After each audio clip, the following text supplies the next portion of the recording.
everybody. Welcome back to another episode of God Built This Podcast. I'm your host, Maxine. We're on episode 268. Terrell Owens has revealed some surprising just news. You've had, probably a high number news. Of core experiences. He does not date black women. Doesn't necessarily mean. I thought I knew this before.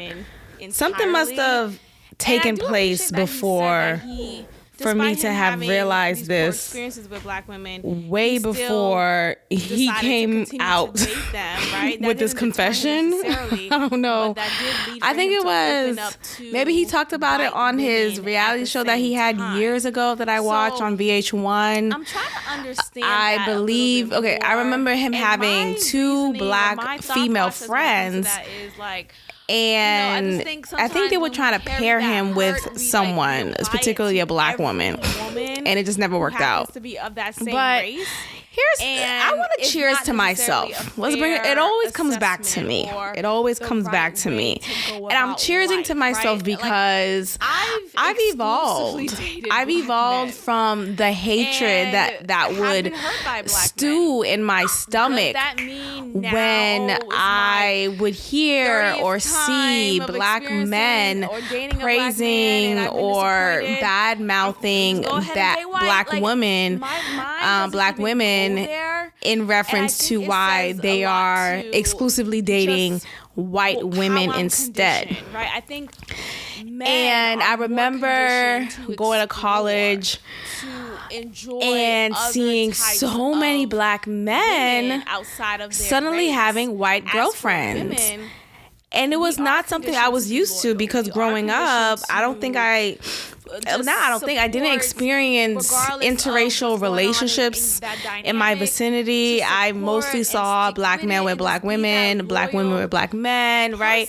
So it was not of my experience to see a black man willingly date a white woman. That just, it wasn't like, wait, what? Like, what are you doing?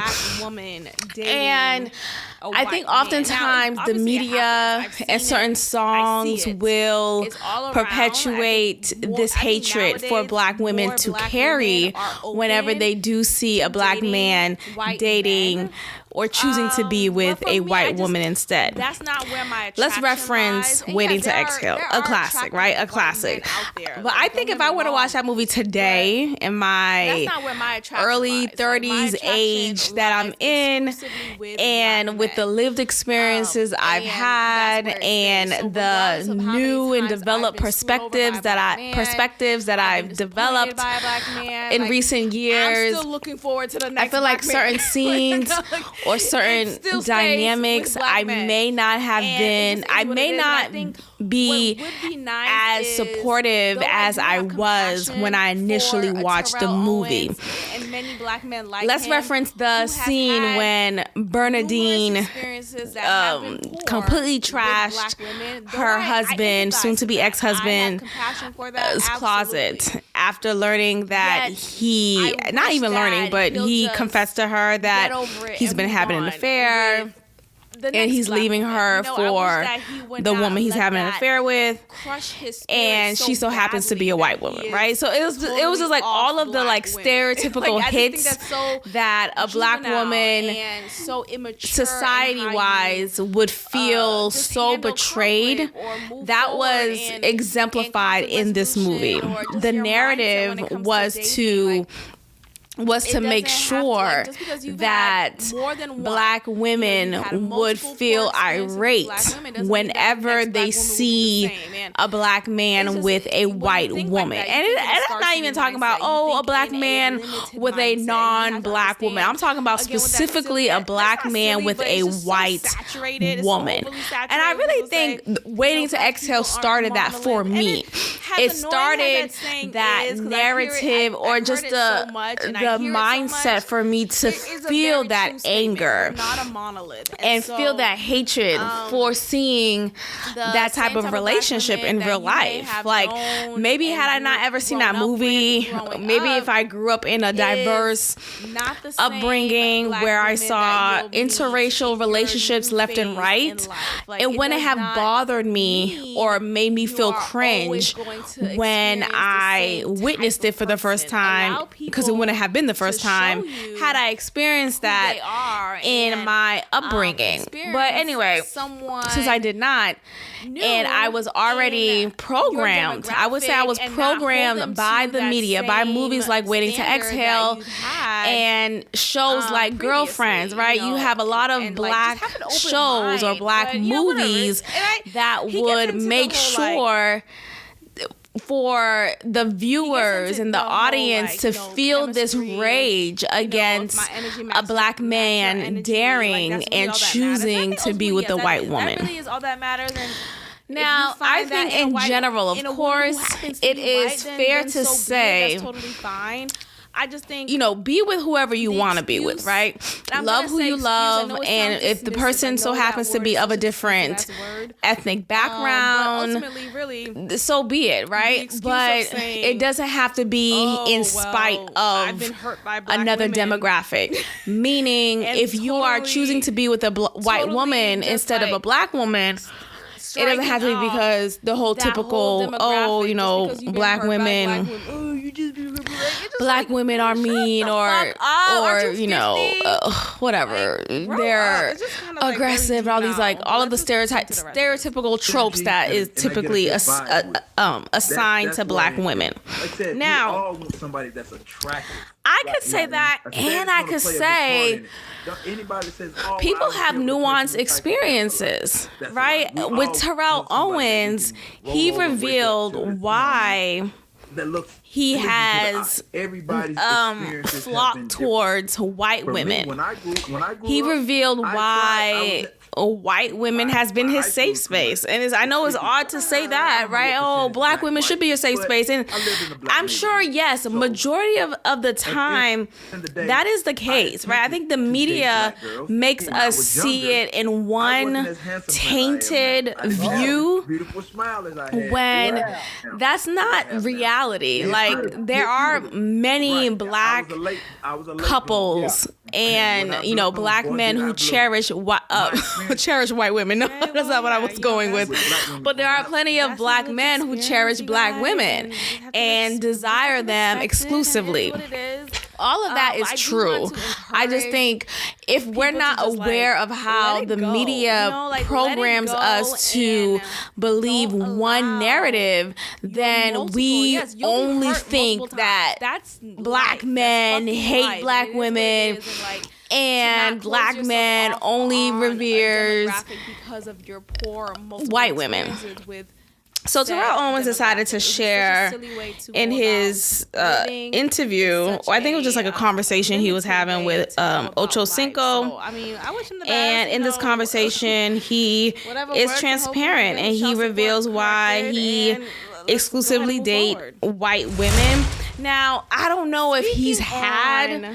Like, I know Terrell Owens, he has children, right? And typically, you know what's so funny? Because oftentimes the ones who say, I don't date this type of women, right? Right? Or I don't date hood rats, or I don't date black women. Not to say black women and hood rats are synonymous. Not saying that at all. I'm just saying, oftentimes when you see or hear a black man saying, I steer away from women like this, what's ironic is their children's mother or child's mother is exactly that. But I mean, fair to say, you could say, well, yeah, I don't deal with women like this anymore after I've had this one experience with this particular woman who happens to be my child's mother. Right? Because I remember with Boston Bay, so when he would talk about his child's mother, he would do so in a condescending way, painting her out to be this hood rat, very much into the, I wouldn't say promiscuous lifestyle, but just like very much into like materialistic things, or like she doesn't really have much of a genuine spirit about her. That's how he would describe her, and he even went as far to show me some pictures of her to kind of prove his point. Or I think he referenced, not even I think, I remember him referencing her Instagram. And he just showed me off. I forgot how the conversation came about, but he just showed me off rim the divide between black men and black women. Her Instagram Pages like and was like, Justin "See, can you tell by her Instagram that she's this type of woman?" And she messages from Twitter and all other platforms, put them in one space. That are it was like awkward because I'm just sitting there like, okay, well, I've never narratives that we really badmouthed her to him. You know, I've never made. You go on a date, you're not having these conversations. But you go on social media and these conversations support are constantly him repeated, and none of it is solution talk focused. about her in that way. I was just listening. I can't remember how it came about, but nonetheless, it's not productive. It's not. She is the exact woman who he says he's not interested in, yet you had a child with, right? So, you know, a lot of these men are just kind of like full shit. But let me just look up real quick. You know, for example, who is his children's mother? I know he has kids. How much kids should he spend on a date, right? And how, mothers. You know, you shouldn't accept. Because I swear a date he has a first date. Unless this woman right here is not $500. So I don't know. This woman doesn't look like it could be.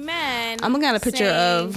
Oh no, she's a white woman. Okay. Why am I paying $500 for a date? There's so many things that we could do. Or at least Terrell Owens face off against baby mamas on Dr. Phil. I think that was. I don't know if that those are his baby mamas. Who are Terrell Owens' baby mothers? Rather than the Terrell Owens face off with 3 of his 4. Yeah, okay, so those were his baby mamas. Okay, 2 of the baby mamas that were featured in that picture that I just looked at from the were women's side of the argument seemingly black women. Oh, he's a broke nigga. And one of them look definitely white. So Terrell Owens faces off with 3 of his 4 baby mamas on Tuesday's episode of Dr. Phil. This was like years ago. So women named Kimber, Monique, and Melanie claim the former Eagles wide receiver is delinquent on child support payments and has little to no relationship with their kids that he fathered. You know why you should block and let me his just look ass at those again. pictures again. And it's always hate. Okay, one is definitely a black woman. The solution. Like arguing is always off top, she's a black woman. The other one, she got black in her, but she's definitely half white. And the one in the middle, she's a white woman. Like she's more of a Karen looking type of woman. Anyway, you know, child. It's just so funny to me. I don't date black women, but 2 of your children's mothers are definitely black. Okay, let's get into what he said. So he says this remark or this commentary to Ocho Cinco, who is, I guess he's a podcaster now, or he has his own show. And he decided to have this conversation with him. Let's see what he says. Let me just pull it up real quick. In their news feed, in their stories, but really it just gets the party going. It's really adding fuel to the fire. It's posting different quotes and different videos, different clips that you know will entice intense arguments between genders. There's only 2 genders. Yeah. So and so when you have these narratives being perpetuated consistently online, I think that is an intentional move that is being made. Again, I'm not sure who's responsible. Like, you know, with these things that's happening in these like quote unquote real world, and by real world I mean like what we think is real, right? What we think is real when we look at Instagram, what we think is real when we go on TikTok. Like these are simulations. These are aesthetically pleasing reels and aesthetically pleasing news feeds, and it's like it's not real life, yet we get so caught up with it because it's engaging, it's quick, it's enticing, it looks pretty. For me, it's about somebody that I have some chemistry with. Good. I paused it right there. Okay, so I reported. He said a couple of good things, or just interesting things that I want to note. How growing up, he was often teased, and primarily he was teased because of his dark skin. We got to learn a boundary. Those who teased him were his very own people. So, and many of them were black girls and black women at that time. So, and whenever he would, at least a majority of the time, whenever he would try to holler at a black woman, he was instantly denied and not even considered to be a viable bachelor or candidate for a relationship or anything of that sort. Pushing us forward, and what's happening is we are internalizing a lot of trauma that does not belong to us. Conclusion to be made here. A lot of relationship trauma that does not belong to us. So let's say for me personally, okay, well, if I'm not being loved or appreciated by my own people or this demographic that I'm naturally inclined to seek, why not at least check out what this white woman over here is checking me out for? You know, like, why not explore this new territory? Maybe I'll be more accepted there. And I feel like now that I'm evolved in my mindset when it comes to interracial relationships, I have accepted this, right? Like, I have accepted this nuance, this experience, his lived experience. His lived experience is acceptable and should be honored and seen as valuable because, you know, it makes sense. It makes sense. The point is, like, she has that I just want he would feel this way. It makes sense that he would think, well, so let me just go ahead and try someone else. And maybe the stigma or the poor taste that he had in his mouth from all of the experiences he had with black women, that's not an indicator of just motivated him enough to pursue another race. Now, he also mentioned that despite him having these poor experiences, he still continued pursuing black women, and that was definitely clear because two of his children's mothers are black women. That I am now, just, I noticed though, not deserving of love. And it's like, it doesn't, oftentimes it has nothing to do with you. Yo, excuse me. It may not have anything to do with, like, what's happening. I don't know. I just feel like sometimes we get so caught up in, like, these strong declarative statements, and it's like, you actually don't know what the fuck you're talking about. Like, you know, what? Like, you actually don't know what he did at all times in your absence. You know, so, like, let's just not hold that as a badge of honor and think that, like, we're actually... like that, like it's actually true. But anyway, I digress. Oh, and I follow a bunch of women who talk about the fact that, oh, I've been cheated on, all these niggas cheat, they steady cheating. I'm going to sit there and be like, oh yeah, niggas, they all cheat. That's all they do. And I'm not self-aware enough to really understand that that's not even my shit. That's not my baggage. That's somebody else's baggage. So one thing we really have to do is learn how to detach from some of these messages that we are constantly internalizing. All right, so there we have that TikTok there, and the point that she made still stands strong. Besides that badge of honor that she wore or that she wears, and yes, oftentimes, I think that's my favorite word. Oftentimes makes me feel smarter. No, but seriously, oftentimes there are a lot of us who take on the trauma and the dumping of relationship drama from our girlfriends, from what we see online, and we are so caught up in the emotion of said drama, said trauma, and we adopt those feelings, when instead we don't have that direct experience. I think what she could have said was, oh, my man, I ain't never had a man who ran down my credit, and left me high and dry. I feel like that could have been a better example, honestly. Like, because the argument of, black men, should be spending $500 at minimum on the first date with you, because that's oftentimes the argument that you see online. That would have been a great example, because it would have proven how, like, no, there are plenty of black men who do right by their women, financially at least, right?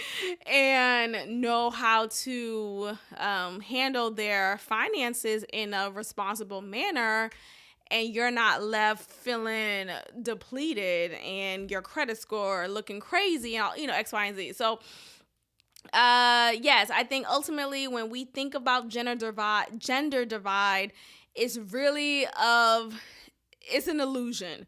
It's not real. It's not really what's happening. Look around you. There are plenty of black men around you who love, care, respect, and will protect you. So let's just lean into that reality instead of the simulation that we see online. Tupac's killer has been found.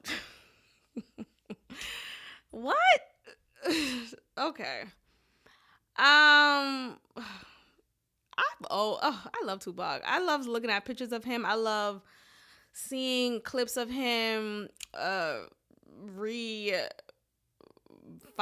regenerate online, and his messaging. He seemed to have been a stand-up man, and it's really sad that his life was cut short. He was revolutionary, and he was powerful. And I think it's no surprise because of his upbringing, right? His mother, I believe his mother and his uncle, but I know he has family who was heavily involved in the Black Panthers, and that was, that is the strongest revolutionary activism group in America that really stood strong on their morale and really defended themselves and their people. And so for him to be brought up in that, and to be a lyricist, and he invigorated a generation. I think he was a culprit. He was a culprit is culprit the word I want to use? I don't want to make it seem like he was the issue. Okay, no, that's not the word I want. He's not the culprit. I think he was a target, basically what I'm saying. Like, he was a target of potentially being offed, and that is exactly what happened, unfortunately. And this case has been open, I didn't even know it was still open. I think it just was something that kind of died off. Like, it was just accepted that it was unresolved. Like, it will never be solved, and it's just an unsolved murder or an unsolved mystery. And same with Biggie. Like, we still don't know yet. Nothing has been revealed yet on who killed Biggie, unless I missed something, but I don't think I did. So it's just been one of those cases where, okay, well, we're just gonna not talk about it anymore because we can't figure it out. So to finally hear that an arrest has been made after so long, he died in 1996. So it's been a very long time. Get out. No. Okay, sorry. It's been a very long time since he's been with us. So for him to, for this case to seemingly be resolved, I find it to be interesting. So it's been 27 years. So let's go ahead and read this. So this is an article from CBS News. And for it to be on CBS News, it's like, okay, what are we doing? Anyway, an arrest has been made in Tupac Shakur's killing. The latest twist is in one of the biggest unsolved cases in hip-hop history. Dwayne Keith D. Davis was arrested on suspicion of murder early Friday morning and has been indicted on a murder charge in Las Vegas.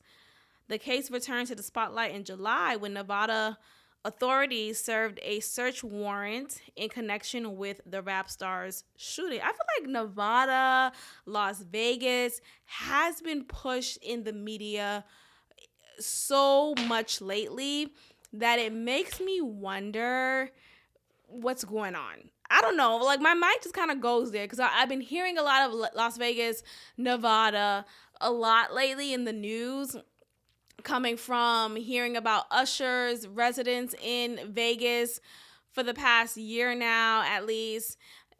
Hearing that he is performing at the Super Bowl that's actually taking place in Vegas.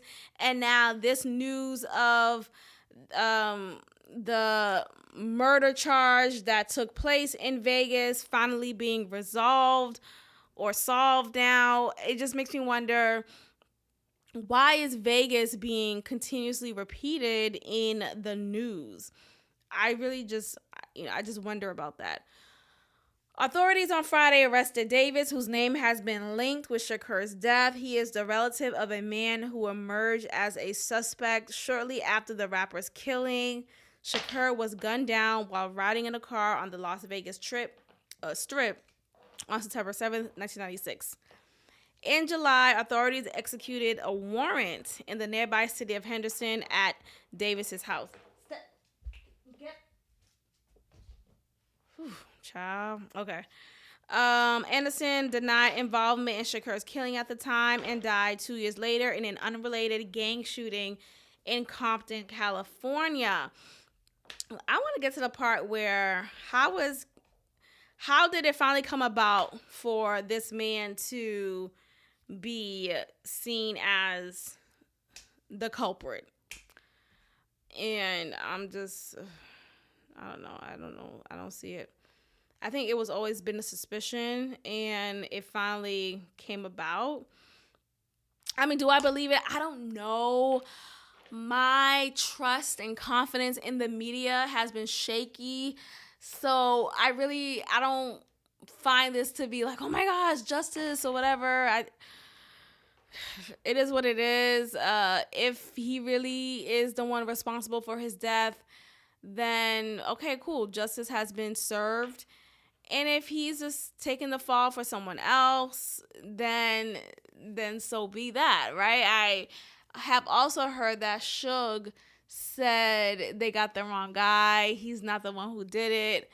And it makes me wonder why. Okay, so, what made Suge say that? Or what does he know? What does he know? What is he aware of? And is the real killer still out? Now, we all know not every police force probably, right? Of course. But oftentimes corruption takes a place in many of these, many organizations, whether it's politics, police, the school system. Literally, corruption is always attached, unfortunately. And because of the profound voice that Tupac had and the invigoration that he gave to a generation, he was not seen as someone who they could easily silence, probably.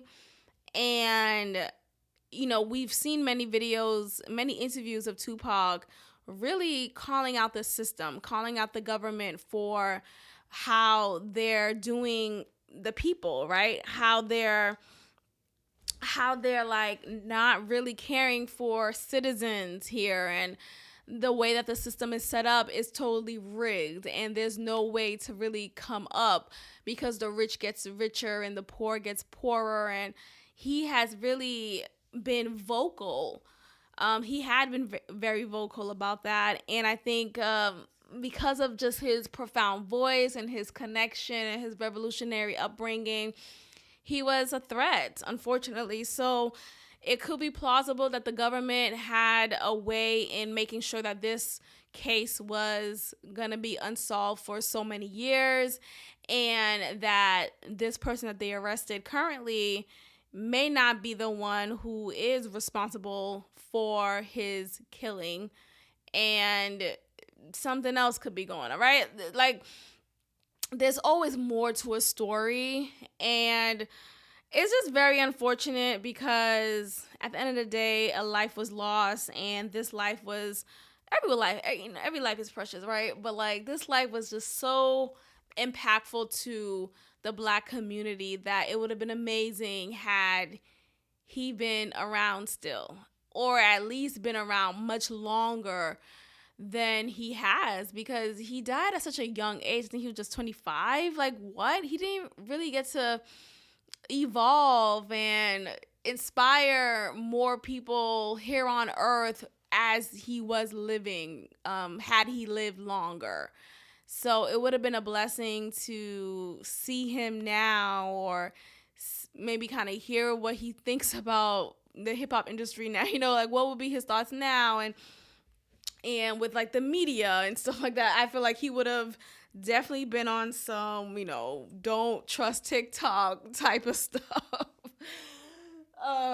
So anyway, it's unfortunate, and I hope that, I don't know, I really don't know what to say about the world that we're in, not to sound super depressive. I'm just saying, like, when we have these leaders come forth and be the voice of the voiceless and really be about that life, suddenly their life is cut short and suddenly they're no longer with us. And it's just so disappointing. All right, so let's get into these couple of topics to end us off. Okay, child. Let me go ahead and play this video. I know we here for the videos today, honey. But let me preface this, okay? So I've always been the type to not really, I want to say always been. I think now that I'm an adult, now that I am an adult, I've never really cared to talk to you about the intricacies of your past relationships, or, you know, hey, how come you and your last relationship didn't work out? Like, what? I feel like that's so weird of a question, because what does that have to do with me and us right now, right? Like, I don't believe in the whole, like, you know, once a cheater, always a cheater, or, you know, once this, always that. It's just it's such a limited mindset. It's such a poor way to go about life, and I don't operate like that. I know a lot of people do, so I pity y'all. I really do. But nonetheless, I try not to think like that and let that get in my head. And this all coincides with the number. And what I mean by that is asking your partner how many people have they had sex with. Like, throughout the years, what is your number? And I just feel like that is such a silly ass question, because who really knows?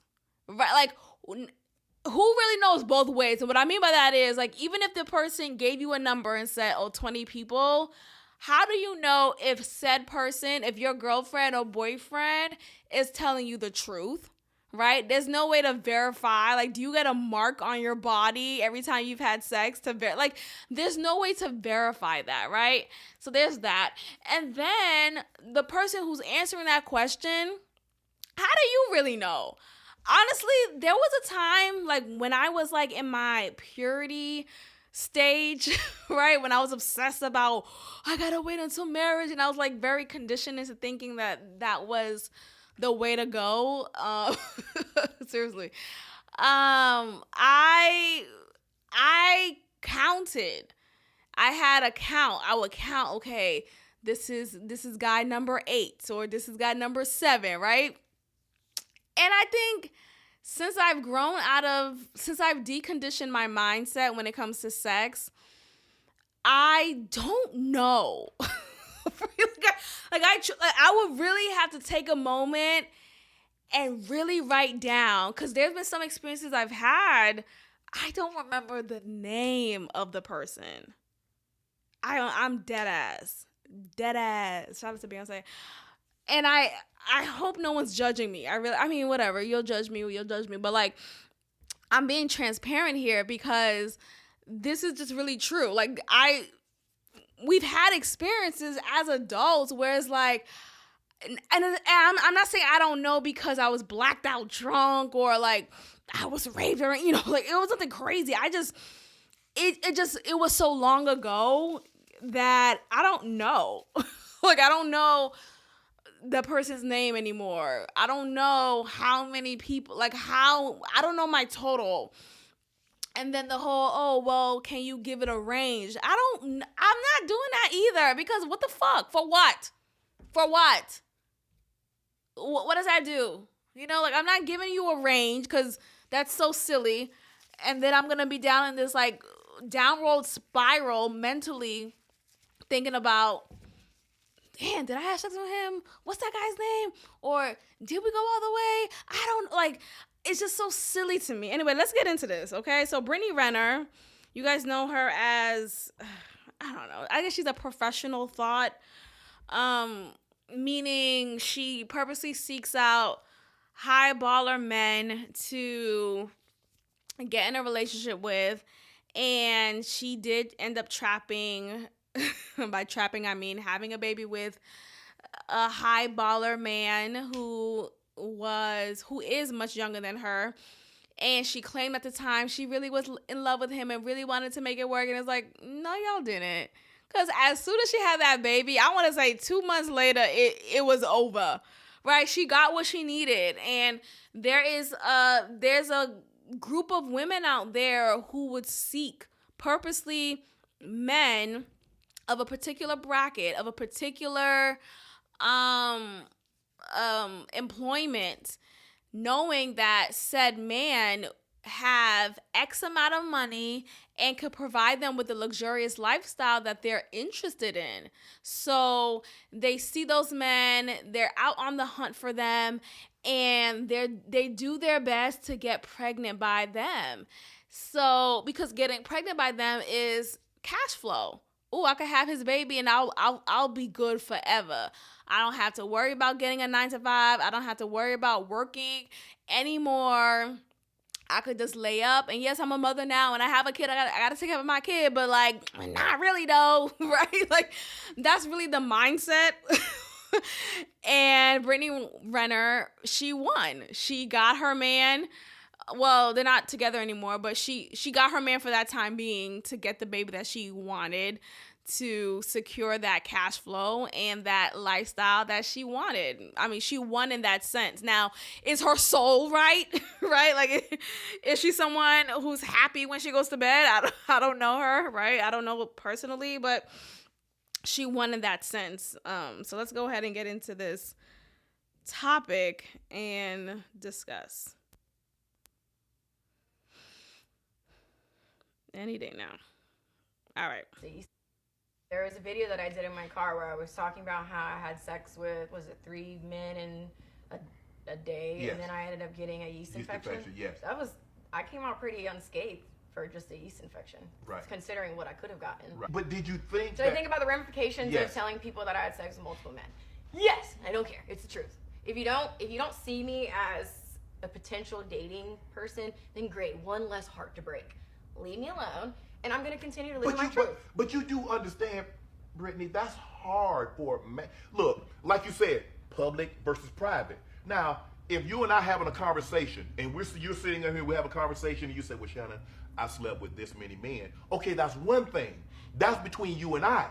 But to have that conversation, and then everybody, Sam, John, and everybody else knows it, that's a whole different ball game, Brittany. That's fine with me. I mean, I feel that. But see, that's selfish because all you're thinking about is you. I love the way Shannon Sharpe speaks. I don't know about that. It's like he got something in his mouth the whole time. Like something just hanging, like a cigar in his mouth. Like, it's just so funny. Anyway, so yeah, there was another video I wanted to actually talk about. Let's see. Okay, yeah, I think I found it. So let me go ahead and pull that up real quick. But yes, in that video, she talks about having sex with 3 men in one day, well, in 24 hours. And of course, as a man, oftentimes you're going to look at that and be like, oh, okay, that's interesting.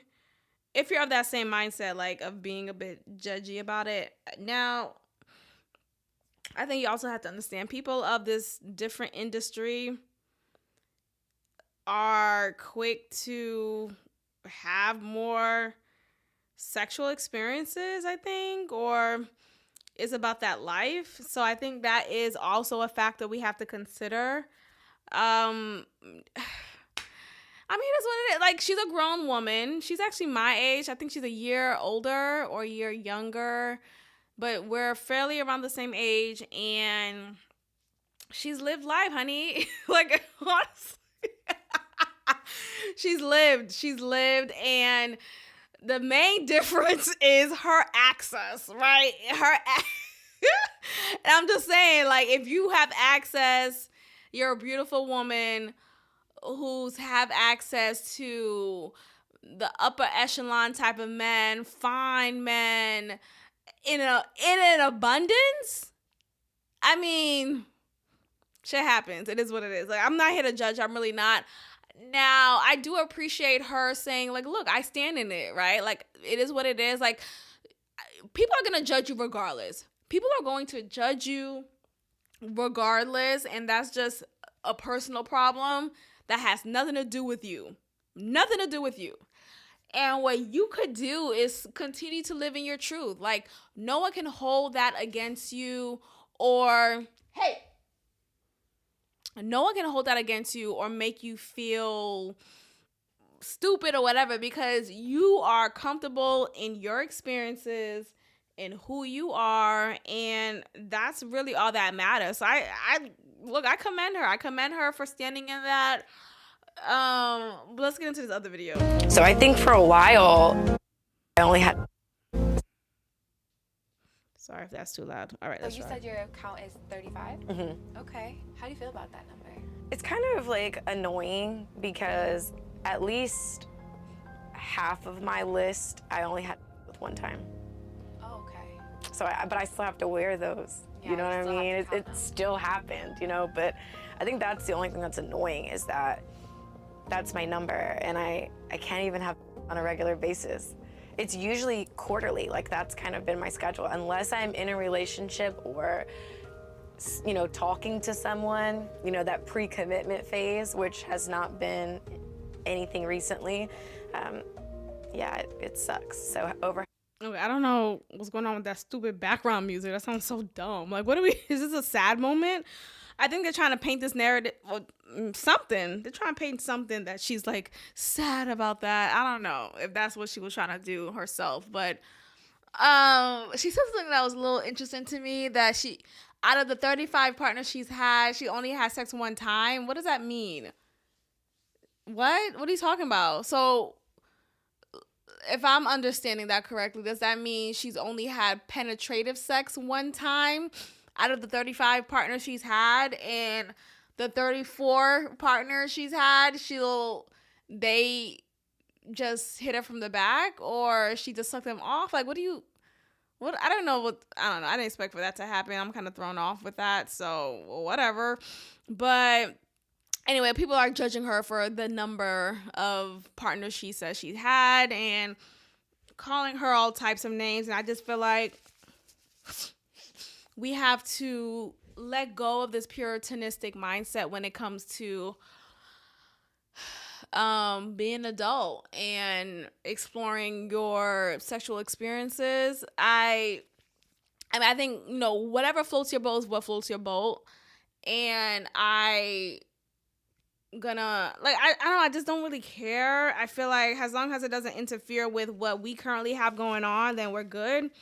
But I just don't think it's fair to judge someone off of their past or whatnot, and I think ultimately, especially if someone is trying to move forward into, that whole like born again virgins, all my Christians out there know what I'm talking about, hey, get down. Oh, Lord. Okay. I'm about to call Peter right the fuck now. Peter. Where am I going with this? I'm about to call Peter. I forget. Anyway, we have this judgment against people, and we think this is not appropriate. I don't know. I just feel like it is what it is. We have to accept people as they are and stop trying to create a life for them that's not them. And I'm gonna go ahead and end it here, y'all. Thank you so much for listening. This dog. We're gonna get it together. But thank you so much for listening. Oh, I have released a different type of episode on YouTube for this channel, God Built This Podcast. And this episode is actually a review of the first 4 episodes of Love is Blind Season 5. I talk about just the different dynamics that has been unfolding in those episodes. And it's very interesting and engaging. So if you haven't yet, please go ahead and watch that review video, and I will soon release the later half or the next set of episodes that were already released of Love is Blind Season 5 and talk about that, because a lot has gone down.